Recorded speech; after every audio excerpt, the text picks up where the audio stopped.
Hello everyone, আজি official কাম এটা তিনচুকীয়া যাবলগীয়া আছিল সো লৰা ছোৱালী কিটাকো এনেকৈ গাড়ীতে বিছনা এখন বনাই লৈ গৈ আছো উভতি আহোতে ভাবিলো দুপৰীয়া হাজটো ধাবা এখনতে খাও তাকে ধাবা বিচাৰি বিচাৰি বাইপাছতে পালো এখন হোটেল নীলগ্ৰীভ সম্ভৱ নতুন বা আগতে হয়তো আছে যদিও আমি মন কৰা নাই আজি ভাবিলো ইয়াতে খাও বুলি আৰু হুমাই দেখিছো খুব ধুনিয়া বাহিৰতো এনেকৈ কেবিন নিচিনাকে হাত বনাই থোৱা আছে ইয়া দেখিছে আপুনি বাহিৰতো সিটিং অ্যাৰেঞ্জমেন্ট আছে ওপেন সিটিং অ্যাৰেঞ্জমেন্ট আৰু ভিতৰত পৰিবেশটো দেখাইছো আহক আপোনালোকক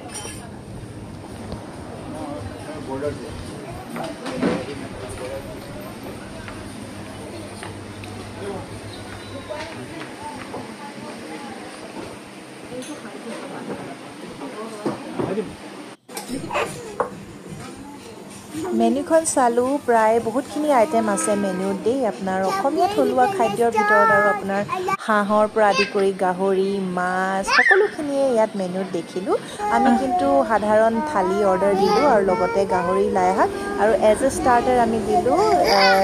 পৰ্ক ড্ৰাই ফ্ৰাই আৰু লৰা ছোৱালী কিটাৰ কাৰণে আমি অৰ্ডাৰ দিলো চিকেন চাওমিন যেহেতু সিহঁতি নুডলছ খাই খুব ভাল পায় এয়া চাওকচোন থালিখন ইমান ধুনীয়া তেওঁলোকে পায়সো দিছে খাৰ দিছে